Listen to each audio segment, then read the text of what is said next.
Welcome to Realpolitik on Truth Frequency Radio with your host, James Tracy. Greetings and welcome to Realpolitik. This is your host, James Tracy. Is the world run by an oligarchy of wealthy families that some people call the New World Order? What influence do groups like the Council on Foreign Relations and the Trilateral Commission actually have on geopolitical and economic affairs? James Perloff has been investigating these issues from a historical perspective for over 30 years. He has come to the conclusion that much of what the American public thinks it knows about its own history is wrong. James is the author of several books, including a classic titled The Shadows of Power, The Council on Foreign Relations and the American Decline, published in 1989. I think it's probably into its about 10th printing now.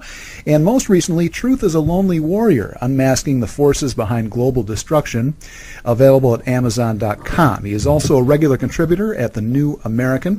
James's website is jamesperloff.com. James, welcome to the show. Hi, Dr. Tracy. Thanks so much for having me on. Well, it's wonderful to have you here on the program. I've been reading Truth is a Lonely Warrior over the past week or so, and it is a wonderful read. Not only is it informative, but it's also really very entertaining, the way that it's presented.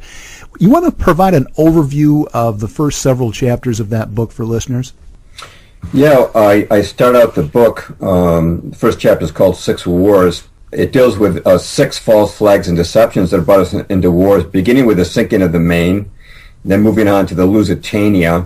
And by the way, I'll just mention that the sinking of the Lusitania, the 100th anniversary is coming up on May 7th. And then we go into Pearl Harbor and the fact that Roosevelt and Washington had full foreknowledge of that attack, which they denied to our commanders in Hawaii.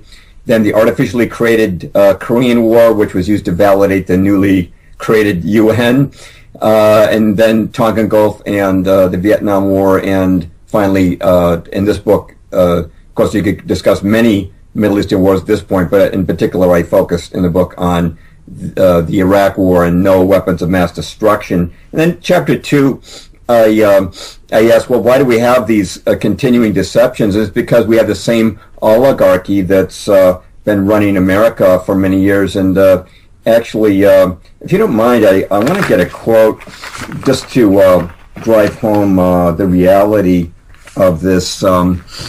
This quotation is from... I wasn't planning to give you this quote. Okay. It's from Ferdinand Lundberg, who wrote a book called America's 60 Families in 1937. That was almost 80 years ago. But here's what he said. He said, quote, "The United States is owned and dominated today by a hierarchy of its 60 richest families. These families are the living center of the oligarchy which dominates the United States, functioning under a democratic form of government behind which a de facto government, absolutist and plutocratic, has taken form. This de facto government is actually the government of the United States, invisible, shadowy. It's the government of money and a dollar democracy," unquote. Ferdinand Lundberg, 1937. That shows how long this has been going on. But this chapter is concerned with how the oligarchy runs America, and I focus on the Council on Foreign Relations, which is the topic of the book you mentioned, The Shadows of Power, which is the organization they use to control cabinets. It's the council members are sitting on cabinets, whether it's a Republican or a Democrat in the White House. And of course, these guys have as their goal a world government. Chapter 3 moves to the financial end of the oligarchy's control through the Federal Reserve, which they generated in secret on Jekyll Island. And they had 2 major purposes behind that. One was to have their own people sitting on the Federal Reserve Board so they could control interest rates, thus control the markets and know what the market would do in advance, like playing with a marked deck. And the other was, of course, to create money from nothing. The Federal Reserve is like a gigantic counterfeiting press. It can create money from nothing and fund wars without the necessity of raising taxes. Then I'm just going to describe the first 6 chapters because I know that you wanted to start with number 7. The 4th chapter is called How the Cabal Has Run America. And I talk about the domination of the CFR and presidential cabinets, and on the back of the book I wrote this, part of my jacket blurb, Truth is a Lonely Warrior. Since its 1921 founding, which small organization has produced 21 secretaries of defense, 19 Treasury secretaries, 18 secretaries of state, and 16 CIA directors, And of course, that's the Council on Foreign Relations, and the numbers have gone up since then. And in this chapter, we talk about things they created that the public didn't know that the Council on Foreign Relations was secretly creating, like the UN and the Marshall Plan, and even the World Bank and the IMF were planned for even before Bretton Woods took place in 1944. It's chapter 5 is about the war in Vietnam, and the reason I devoted a whole chapter to that is because, having been a hippie back in that era, that event did more to change American culture than anything else, I believe, in the 20th century, and I felt it deserved some explanation. And finally, chapter 6 is called The Plan for Today, and it's about the plan to copy the European Union, where the common market, which was an economic agreement, was used to convert Europe into a political union, the European Union. The NAFTA was generated for the exact same reason. NAFTA we were told it would bring us economic prosperity. In fact, it did the exact opposite. But the plan is to generate a North American Union out of that. And ultimately what they want to do is take these regional unions, like a North American Union and European Union, and combine them. They're simply stepping stones toward the ultimate goal of a world government, which is, of course, the goal of the Council on Foreign Relations. And the Council on Foreign Relations was actually created in 1921 as a direct result of the U.S. Senate's rejection of our entering the League of Nations, and which had been created by the Versailles Treaty of 1919. And so their goal very much from their inception was world government. That's what they're after. And of course, world government, if people don't know why that's a bad idea, it would consolidate all power in one place. That's what the Founding Fathers of America warned us against. That's why they divided power between a president, a Senate with a check and a balance between the House and the Congress with a check and a balance between the Congress, the Senate and the House, and a further check from the states and a further check from the judiciary, the Supreme Court. You always want to divide power. You don't want to put it in one place. That is the ultimate danger of a world government. But that takes us through the first 6 chapters of about 30 chapters and appendices. One of the things that really struck me about the book, and once again, I really I'm enjoying reading it now, and that is that you devote an entire chapter to the media. This is chapter 7, the media and the nature of truth and lies. And you do this in part in order to I think, explain to the reader how people are misled in many ways about this important information that you're laying out here, and how there really is kind of an entire alternate reality that is presented and that is perpetuated not only in our educational institutions, but that continuing mode of education, which is the media. That's right, and this oligarchy that Lundberg talked about that continues today knew that to get public acceptance of its wars and its trade treaties and so forth, you've got to influence public opinion, but what better way than the media? And that's why today you have over 90% of the media being owned by 6 corporations. And why don't we name them? Those 6 corporations are Time Warner, Walt Disney, Viacom, News Corp, CBS, and NBC Universal. Jim, in 1983, it was 50 corporations controlling 90% of America. So you can see how these mergers of entertainment and news are generating this monopoly. It's almost comparable to a communist state where you had a state-controlled press when you have just 6 corporations running everything, and there's not much difference between these corporations. The corporate heads belong to the CFR. But to give you an example or two of the type of media control or the extent of it, News Corp, which is run by, of course, owned by Rupert Murdoch, CFR. It owns Fox. It owns the London Times, the Wall Street Journal, the New York Post, DirecTV, HarperCollins Publishers, the National Geographic Channel, even Zondervan, the big Christian publisher.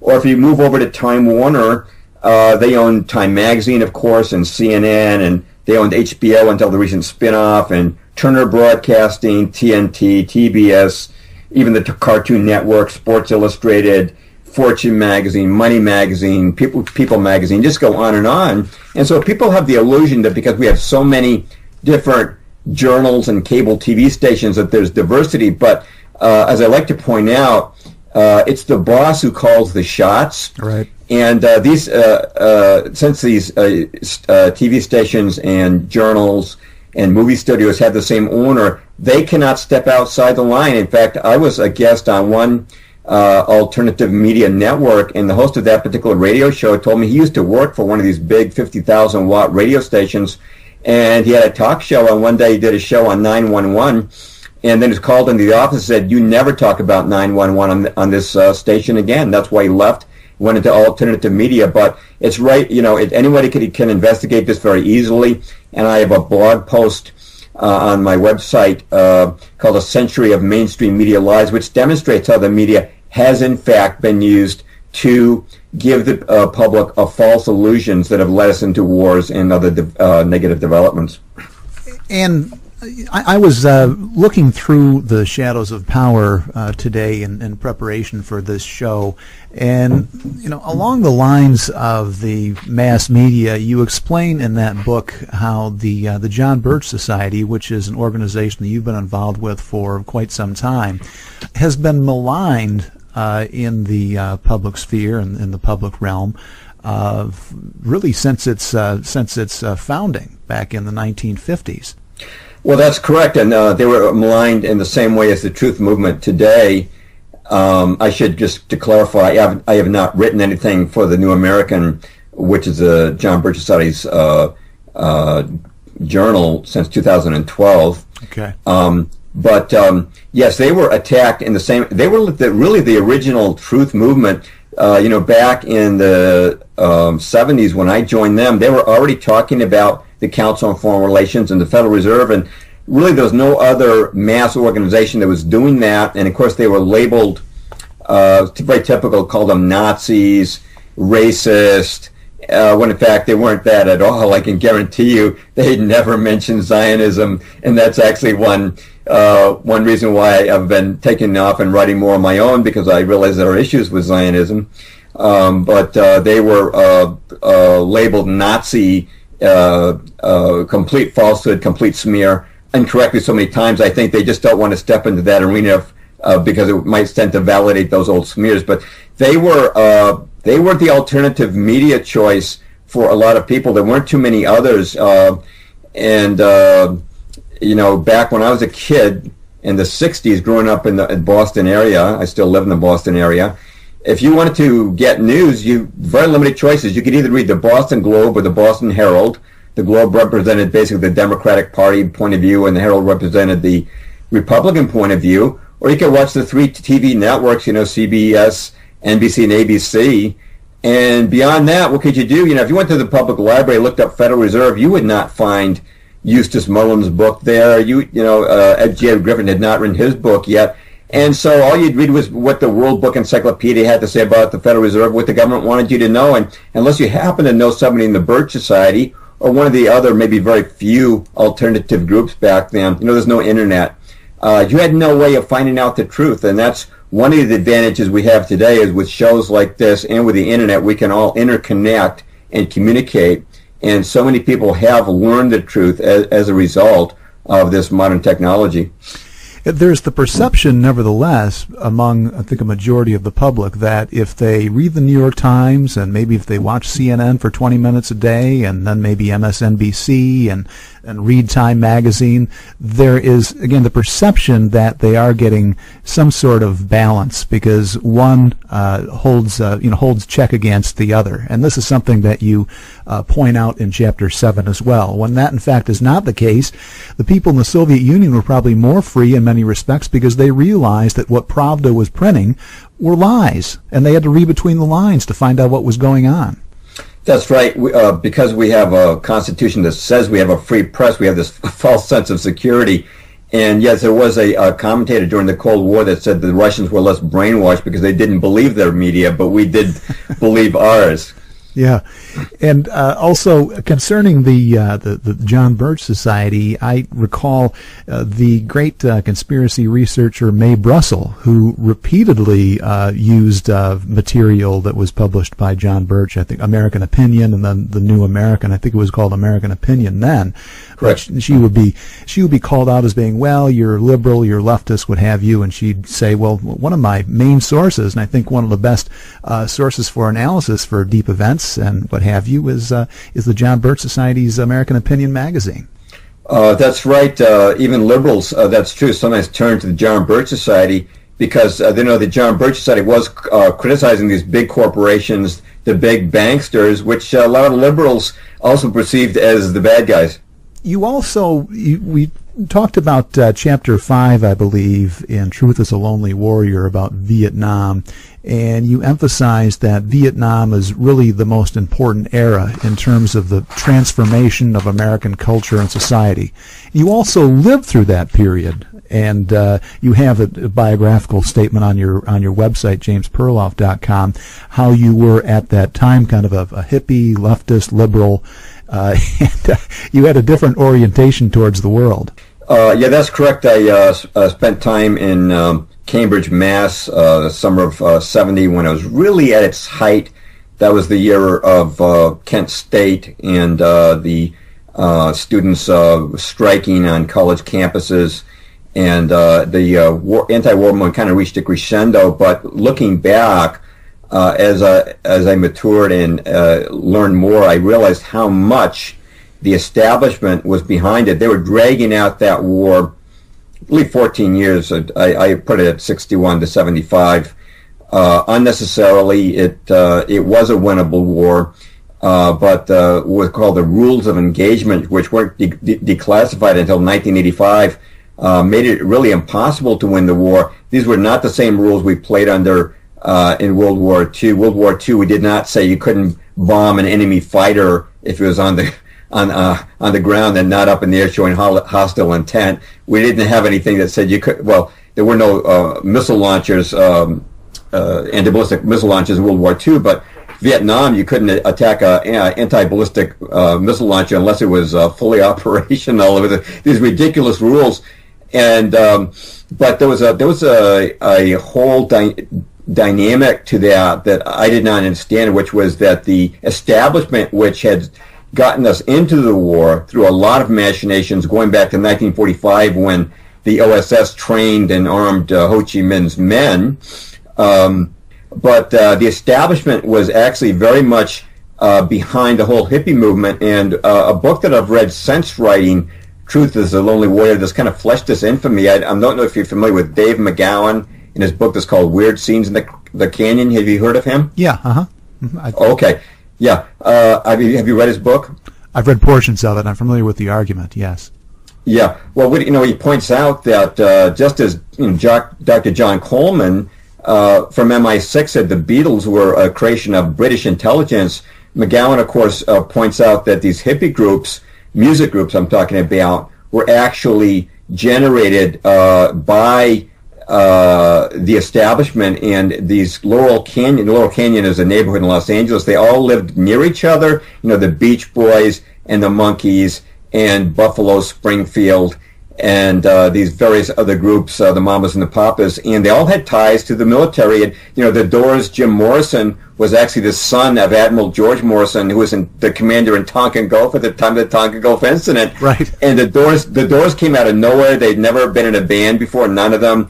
They'd never written songs, but all of a sudden they had a contract with a major studio, and the songs were great. Make no mistake about that. But McGowan goes a long way to showing that there was a psyop. And let me just mention one from personal experience. When I was a hippie in Boston, we had a hippie left-wing newspaper.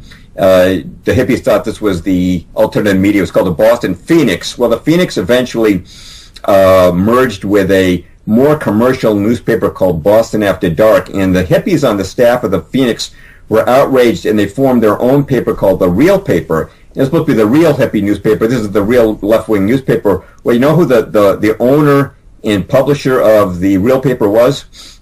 No. It was David Rockefeller Jr., and his name was on the masthead. So my conclusion at that time, I thought, oh, well, he's rebelling against his father's politics. But no, they were part of this. And here's another interesting insight from McGowan's book, which is that the prototype of the hippie movement was a guy named Vito Polikas. He was a guy who started bringing these topless dancers to the Sunset Strip, and he was considered the original hippie. Well, he was an in-law of the Rockefellers. His uncle actually was the daughter of the wife of Winthrop Rockefeller, David Rockefeller's brother. So what are the Rockefellers doing, rubbing shoulders with the hippie movement? You got to ask yourself these questions, and there's a great deal more I could say, but I don't want to take up a lot of time today with that. Well, no, all this information is very important, and it does fit if there is a strategy to destroy a culture, to destroy a society, and doing it from within rather than without. That's right.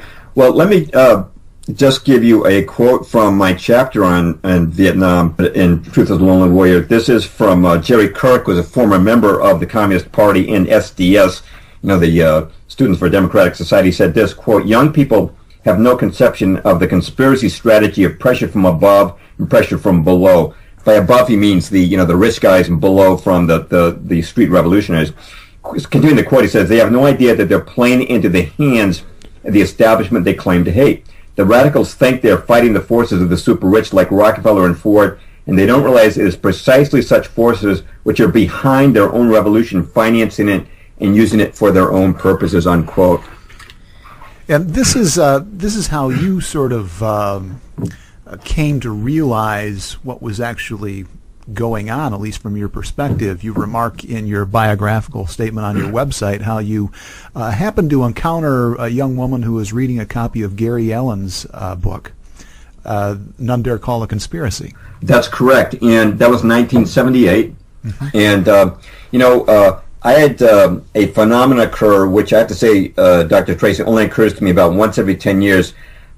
After I saw her reading that book, and I didn't speak to her or ask her about the book or look into the book, something told me I had to get that book. I really feel this is one of those times. It doesn't happen every day. It happens about once every 10 years for me, where God was directing me, and I just felt an urgent need to find that book. So I went to my a local bookstore. It was on the shelf. I read it, and that book completely transformed my outlook. That was when I realized that history has a pattern, that our history in America has been directed by an oligarchy following a specific agenda, and that history was not just this random amalgamation of events, which is what I was taught in school. And that was when history began to make sense to me and had a profound effect on me, and that was the beginning of my journey into the truth movement long term. I began writing for the New American in 1985. And in that book, very early on, Allen talks about how the media, mass media, and the educational system are major factors in really keeping the wool over people's eyes in terms of preventing them from actually seeing what you saw after you read his book. Absolutely necessary, and that's what we're talking about with the media. By controlling and owning the media, they create an artificial consensus about what reality is. And people will even believe ridiculous things if you get enough people to say it. And it's through this, this is where the big lie comes into play. When people hear something over and over again, they will start to assume it's a fact.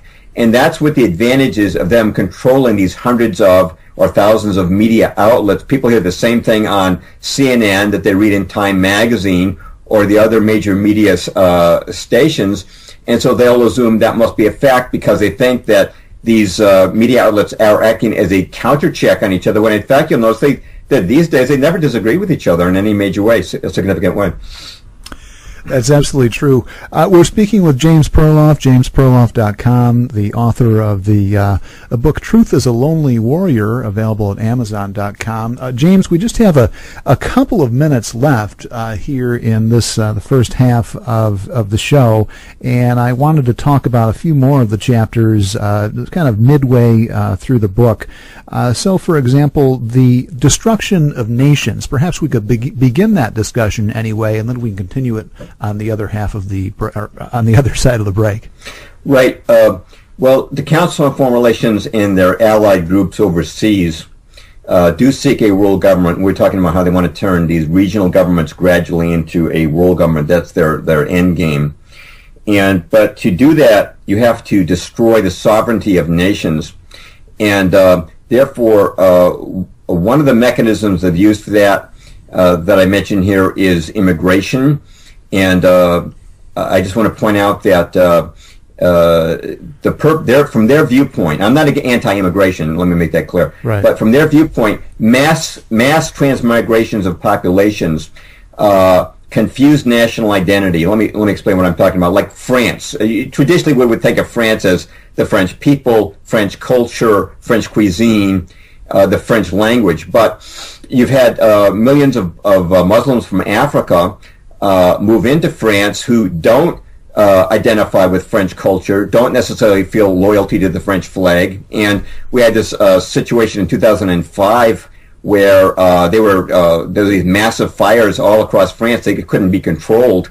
And immigration, what it does is it creates diversity within a nation and multiculturalism, and people think, oh, isn't that great? But the problem is, from the point of view of the oligarchy or the Illuminati, it's divisive. It divides a nation, and a basic principle of theirs is divide and conquer. Once you make France divided and people no longer identify with solidarity as Frenchmen, you make it easier to take France divided and absorb it into the European Union. That's their strategy behind it. Hold that thought, James. We're going to a break. We're speaking once again with James Perloff, author of the book Truth is a Lonely Warrior. This is James Tracy.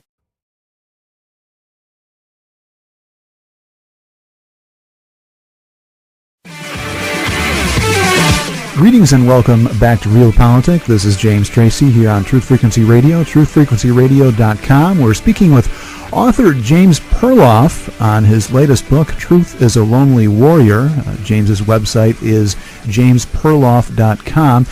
James, when we left off at break, we were talking about how the elite use various types of techniques in order to take down countries. We talked about Vietnam, we talked about the counterculture, these sorts of things, and we left off talking about immigration being used as a tool. Right, and on the divide and conquer principle. By the way, I should mention that they're probably the greatest tool for taking down countries has been wars, and I talk about that in other chapters, but this chapter was devoted to some of the, I guess you might say, secondary means of destroying national sovereignty to restructure the world and make way for this new world order and world government. Another one I talk about in Chapter 8, The Destruction of Nations, is forms of government, and this is a particularly unpopular one with American patriots, but I talk about the fact that the Illuminati have long opposed monarchies, and the reason is quite simple. Let's say that you're a Rothschild bankster, and you want to take over, we'll make up an imaginary country, Finlandia, and Finlandia is ruled by a king. Now, you have a big problem, because even though you're a rich Rothschild banker, you cannot get into the bloodline of that king. And that is one of the major reasons why they have funded revolutions over the years to overthrow kings and replace them, if not with a communist dictatorship like in the Soviet Union, with a democracy. And the reason that the Illuminati are very fond of democracy, remember, make the world safe for democracy, is that they know that with their wealth, that to control a nation and a democracy, all you need is 51% of the vote. And with your wealth and you run the media, as we were discussing earlier, getting 51% of the vote is a cinch. So that is essentially the reason why they wanted to get rid of monarchs, was to put their people in control. But there's just one other reason I'll mention for eliminating monarchs, and that has to do with the fact that monarchs tended to unify nations. People would be loyal to their monarch, but democracy is inherently divisive. Democracy divides a nation into different parties, and instead of feeling themselves part of a nation, people feel themselves attached to a party. And I want to just give a quote to back this up. Vietnam was actually ruled by an emperor called Bao Dai, and we took him down and replaced him with democracy. That's one reason why there was so much trouble there. This is a quote from Bao Dai himself, quote, "If your country had given me 1/1000th of the sum they spent to depose me, I could have won that war," unquote, meaning the Vietnam War. And this is a quote from Hilaire de Berryer, as a former OSS officer that ran a great intelligence newsletter for many decades, and I do use him as a reference. And here's what he said, quote, "When the throne was destroyed," referring to Bao Dai's throne, "fragmentation resulted because only the man on the throne was above the regional, racial, and religious hatreds dividing the national family," unquote. And I like that quote from du Berryer because he points out that once again, monarchies were a unifying force, democracy a dividing force. And again, this is the divide and conquer principle, which the oligarchy has used time and time again to overthrow nations, making a way for their New World Order. And another component of fomenting revolutions, whether it be done through one means or another, a philosophy behind this that, is still very influential, for example, in the American Academy and Western Academy, I think, is Marxism. And you discuss that to a certain degree as well, how, for example, something that is hardly ever discussed is the fact that the revolution in 1917 in the Soviet Union was something that was funded largely by bankers, by this very elite that you lay out the history of in the book. That is absolutely true. The 1917 revolution, like other revolutions, was not a spontaneous event, no more than the Libya uprising or ISIS and groups like that. In 1917, you had the Rothschilds send their agent Alfred Milner over, and he distributed 21 million rubles for the overthrow of the Shah. Freemasonry was involved in this. They created an artificial bread shortage in Russia, which led to orchestrated riots.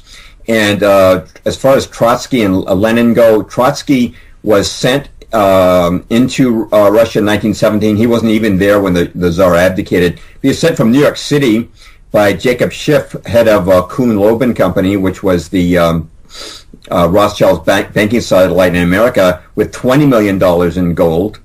And, of course, his partner, Jacob Schiff's partner at Kuhn-Loeb was Paul Warburg, the Federal Reserve founder. These guys all tied together, all Freemasons as well. And then in Germany, Paul Warburg's brother, Max Warburg, persuaded the German government to give Lenin millions, which he brought in to Russia in a train, and they were joined together. And so that was entirely a bankster-financed enterprise, and very similar in that respect to all the other revolutions, going right back to the French Revolution that took down King Louis. All of the monarchies have been cleared away, or else they've got figurehead monarchies which do comply with their geopolitical agenda. And another topic that you address in the book that I find really very intriguing is how the Rockefellers, among other groups, played a major role in creating a debate, a theological debate in the United States, whereby there was this creation of what was referred to as modernism and Christian fundamentalism. And this, for example, sprang out of the Union Theological Seminary, which received a great deal of Rockefeller money in the early part of the 20th century. And a lot of this tended to undermine people's religious faith over time, over the decades throughout the last century. Right. A lot of your listeners will be familiar with the concept of a one-world religion. Power is about consolidation, and so you consolidate banks, for example. The Warburgs had their Manhattan Bank, and the Rockefellers had their Chase Manhattan Bank, and they became Chase Manhattan. And then Chase Manhattan merged with J.P. Morgan, became J.P. Morgan Chase, and they merged with Bank One, right? So you got these corporations that become more and more powerful. You've got the consolidation of nations, which we're talking about with European Union, North American Union, and ultimately world government. And their goal with religion is a one-world religion. And that is what ecumenism has always been about. That's why they have funded it. And again, the purpose of the modernist movement, which was through Rockefeller-funded seminaries, and I do go into this pretty extensively in that chapter 17 called The War on Faith, was to degrade Christianity. So modernism, what it did was it took all the fundamentals of the Christian faith, such as the miracles of Jesus, him being the Son of God, the virgin birth, the resurrection, and it said these were all old myths, and reduced Jesus to the status of a wise man, so he'd be on the same plane as someone like Buddha. And the purpose of doing that ultimately was to degrade Christianity to the point that it could be merged with other religions. And actually, it's interesting. Tony Blair has started the former British Prime Minister, something called the Tony Blair Faith Foundation. And that foundation, he talks about the need for all religions to work together for the common good. And a lot of fuzzy talk, and it's warm and fuzzy talk, but in the end, what that is really leading to is the consolidation of religions into one. That's their ultimate goal. Of course, it's hard to get religions to agree on things, so they stress things like doing good works, like we can all get together and help the poor and things like that. Social actions project has always been part of their strategy for the various denominations and religions, but their ultimate goal, absolutely a one world religion. We were talking earlier on in the program about Dave McGowan's thesis in the concerning Laurel Canyon and and pop culture in the 1960s. You also you informed that discussion in chapter 10 of the book Satan's Control Structure, where you talk about how television was something that was initially sold to middle America by espousing these kinds of wholesome values, Leave It to Beaver, the type of programming that would be appealing to people's sensibilities in that period in our history. And then things change by the early 1960s once television has reached a saturation point in the U.S. population. That's right. This is another case where I had sort of an epiphany that what they call the golden age of television, the year of I Love Lucy and Sergeant Bilko and the Honeymooners, that whole period was designed to get Americans to buy television, because if you had the stuff that you see on TV now, back then, if you had this occultic stuff and political agendas being advanced on television then like it is now, people would not have bought television. We had a more traditional moral code back then across the nation. So to get the televisions into the home, they had to have this wholesome, what you would call G-rated entertainment, right? And you had Superman who would talk about truth, justice, and the American way, right? And so Father Knows Best, and you could never have a show by that name now. But all these shows were to give people the idea that television is going to be wholesome. It'll always be wholesome. What a great thing to have in your home. Once it did get to the point of being over 90%, that's when you saw the content starting to change slowly. They kind of boiled the frog there. They changed it year by year until it became totally politicized. And it was around the same time that the Beatles debuted in the United States, 1964. That's correct. That's when the big shift over came. And we were talking before, I mentioned that Dr. John Coleman, former officer in MI6, said that the Beatles were really a creation of British intelligence and the Tavistock Institute, which is a think tank in Britain devoted to mind control. And, when we were hippies, we always thought of the Beatles as kind of these icons who revolted against the establishment, but it turns out that they were actually part of the establishment and the whole dialectic of getting a revolution going and changing the basis of American culture and American thinking. And because when you look at it, they were on the cover of Look, they were on the cover of Newsweek, and when they came to America, I remember this, they came to it was Kennedy Airport, and all the networks were there as if the Pope had arrived, and these girls were screaming, uncontrollably screaming, and it turns out that they were actually girls that were busting from one school in Brooklyn, and they were each paid $20 to scream it. That's how the media works. They artificially will create this appeal to people in order to get people to start to accept a new paradigm.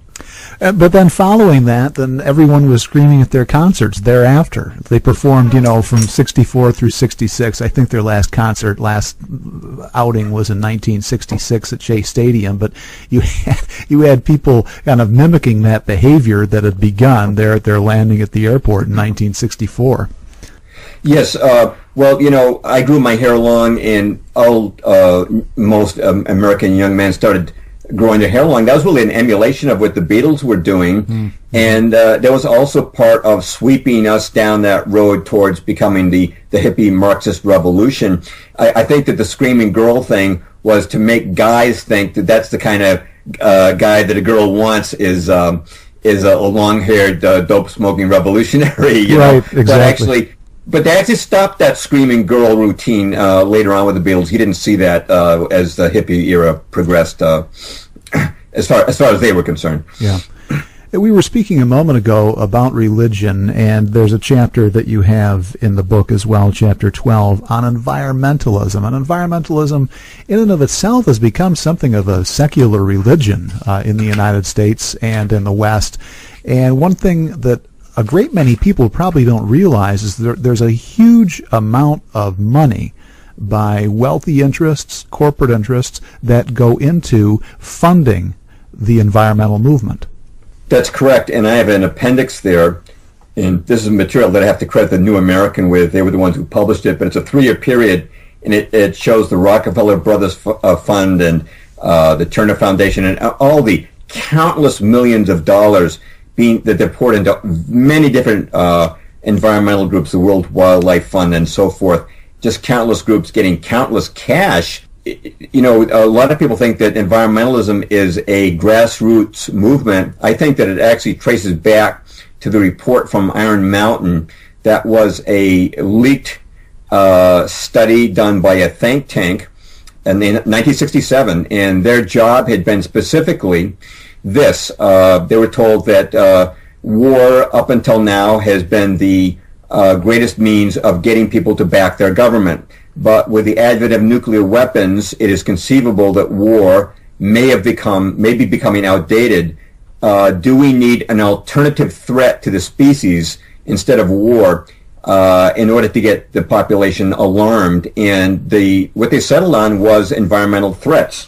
And so in the wake of that report, you had ozone depletion being discussed, and acid rain, and toxic waste, and endangered species, and global warming. And what I want to point out is that, there is pollution taking place, and probably some of it to get this counter reaction going.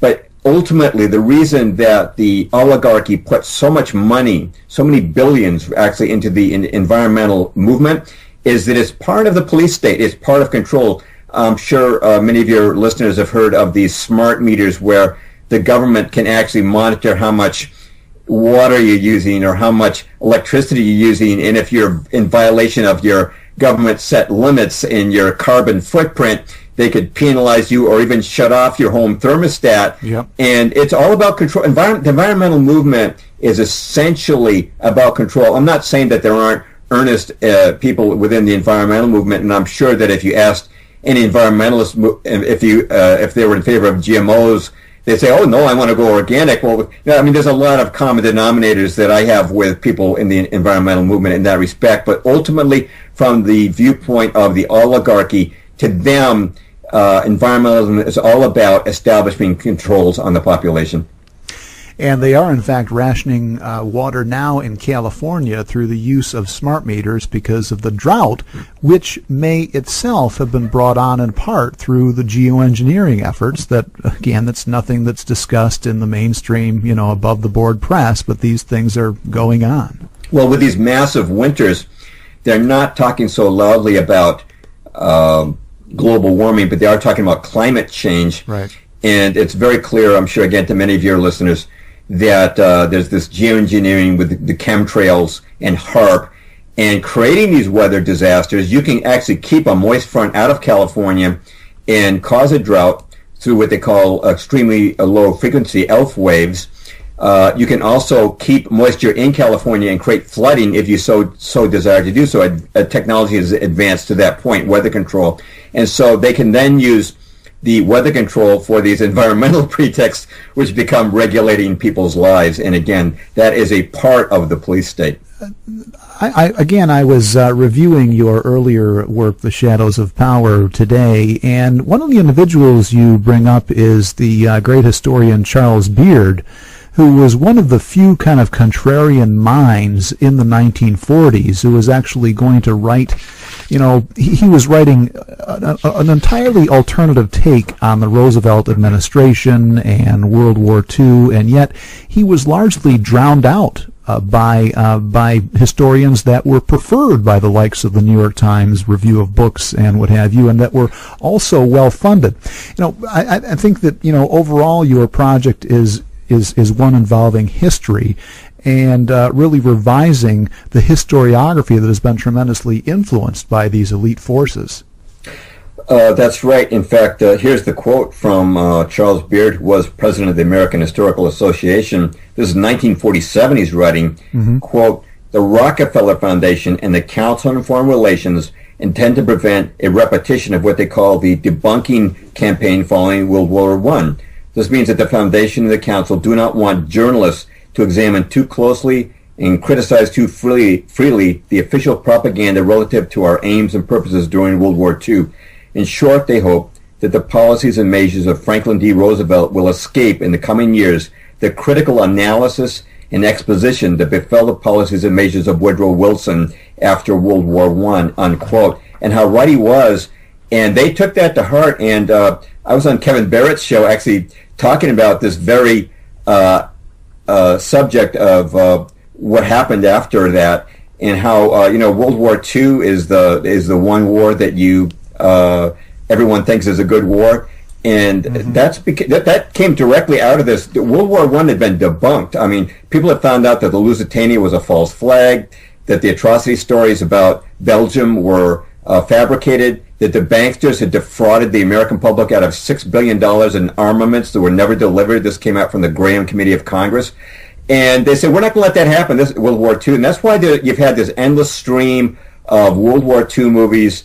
When I was a kid in the 60s, you had The Great Escape, and on television you had Hogan's Heroes, and more recently you've had Schindler's List and Saving Private Ryan and Winter. They never stopped making movies about World War II, right, because they constantly wanted to drive it home as this is a good and great war. They haven't bothered much with World War I anymore, but World War II they never wanted people to critically examine. A good place to begin, if you want to start to look into the truth about World War II, is with Pearl Harbor. That was a false flag in the sense that it was provoked, and the fleet was put in Pearl Harbor against all military advice in order to set it up.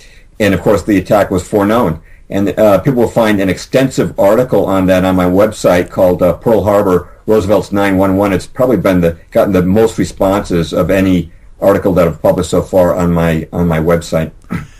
Another effect of the propaganda concerning World War II in the decades following that was to define Germany and Japan as really the embodiment of evil. Where you point out that Germany never actually had a charter for world domination or the equivalent. That's correct. If you ask people, how do you know that Germany wanted to conquer the world, they'll say everybody knows that, but it'll turn out that they heard Humphrey Bogart say it in Casablanca. In reality, there's not a single document anywhere in any German archive indicating that Germany had a plan to conquer the world. They didn't have the capacity for it. The idea that they could conquer and occupy Britain and then conquer and occupy the Soviet Union and then have enough personnel left over to cross the Atlantic and conquer and occupy North and South America is ridiculous, but there was not a single document, not Hitler nor any of his generals or politicians, that ever stated publicly or privately that they intended to conquer the world.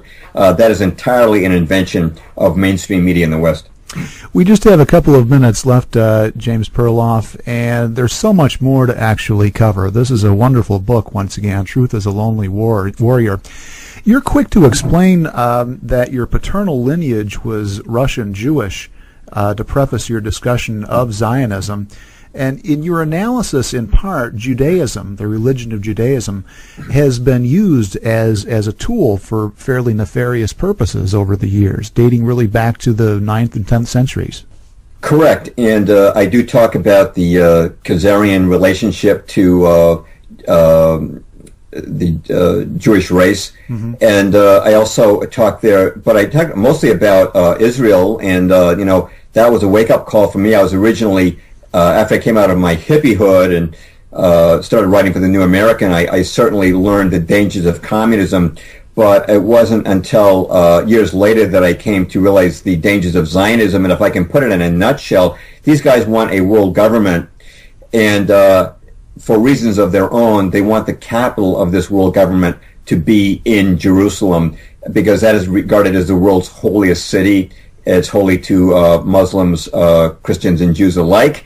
And that is really why you see the Rothschilds, who funded communism, who funded world government, i.e. the League of Nations and UN, also funding the state of Israel. Many Christians, I'm a Christian myself, but unfortunately many of my fellow Christians, the Christian Zionists, believe this is really a great thing. I don't. I think Israel is a counterfeit, is no friend of the USA. And anybody who looks at their false flag operations, be it the tricking us into bombing Libya in 1986, the attack on the USS Liberty in 1967, take it back to the King David hotel bombing in 1946, or up to 911 with the dancing Israelis and all Dov Zakheim and all the Israeli connections to 911, and you realize that Zionism is definitely an evil that has brought much woe to the world, and that's why we have fought these endless, senseless wars in the Middle East, all based on false flags, whether it was the alleged sarin attack by Assad in Syria, or we need to get rid of Gaddafi in Libya right after he wanted to have a gold exchange unit in Africa, or the non-existent weapons of mass destruction, or 911 itself, So definitely Zionism is part of this, and we cannot neglect that. And we, of course, have to distinguish between Zionism and Judaism. Correct, because Judaism as a religion in the Tanakh or Old Testament is distinct, and I really look on, as I say, modern Israel in a political sense. Certainly there are practicing members of people of the Judaic faith who are sincere in their faith in Israel today, but the political scenario is a very difficult one. The ultimate agenda, again, the Rockefellers, put on a facade of Christianity while they were degrading American religion. Same thing true in Israel. There's this facade that this is the Holy Land, but underneath that is this same Illuminati plan, again, the plan to put the seat of their world government ultimately in Israel and Greater Israel, which is why you have all this expansion and why you have all this destabilization of the countries surrounding Israel taking place right now. Well, James Perloff, I really want to thank you for being on Real Politic today. Very much enjoyed it. Well, thank you, and I want to thank you for bringing your academic credentials into the truth movement. The truth movement is growing, and like I like to say, they have money on their side, we have truth on our side, and I think we have the stronger weapon in the battle for the minds of men. Indeed. Well, thanks again, James. Truth is a Lonely Warrior is the name of the book, available at Amazon.com, and James's website is jamesperloff.com. Take care.